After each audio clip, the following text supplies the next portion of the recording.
മിക്കവാറും നമ്മൾ ഗിഫ്റ്റൊക്കെ കൊടുക്കുമ്പോൾ ഒന്നുകിൽ ഒരു സ്ക്വയർ ബോക്സിലായിരിക്കും കൊടുക്കുന്നത്, അല്ലെങ്കിൽ ആ ഗിഫ്റ്റിൻ്റെ ഷേപ്പിലൊന്ന് പാക്ക് ചെയ്തിട്ടായിരിക്കും കൊടുക്കുന്നത് അല്ലേ. അപ്പോൾ ഒരു വെറൈറ്റിക്ക് വേണ്ടി നമുക്കൊരു ക്യാൻഡി ഷേപ്പിലൊരു ഗിഫ്റ്റ് ബോക്സ് ഉണ്ടാക്കിയാലോ. അപ്പോൾ ഞാനിവിടെ നല്ല തിക്കായിട്ടുള്ള റെഡ് കളർ ചാർട്ടാണ് എടുത്തിരിക്കുന്നത്. നമുക്ക് കൊടുക്കുന്ന വസ്തുവിൻ്റെ വലിപ്പത്തിനനുസരിച്ച് ഇത് ഉണ്ടാക്കാവുന്നതാണ്. അപ്പോൾ എന്ത് സാധനം വേണമെങ്കിലും ഇതിനകത്തിരിക്കും. അതായത് ഒരു ഹാഫ് kgയുടെ കേക്ക് ഉൾപ്പെടെ ഇതിനകത്ത് ഇരിക്കും.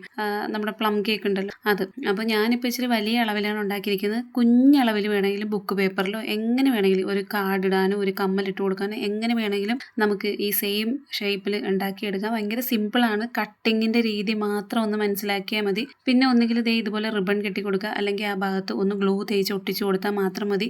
ഞാനിപ്പോൾ എങ്ങനെയാണ് ഗിഫ്റ്റ് ഇൻസേർട്ട് ചെയ്യുന്നത് എന്ന് ജസ്റ്റ് ഒന്ന് കാണിച്ചിട്ട് റിബൺ വെച്ചിട്ട് ഒന്ന് കെട്ടി കൊടുക്കുകയാണ്. അപ്പോൾ നിങ്ങളെല്ലാവരും ഒന്ന് ട്രൈ ചെയ്ത് നോക്കിയിട്ട് എങ്ങനെയുണ്ടെന്ന് പറയണം. അപ്പോൾ വീഡിയോ ലൈക്ക് ചെയ്യാനും ഷെയർ ചെയ്യാനും സബ്സ്ക്രൈബ് ചെയ്യാനൊന്നും മറക്കരുത്. മറ്റൊരു അടിപൊളി വീഡിയോയുമായി കാണുമ്പോഴേക്കും ബൈ.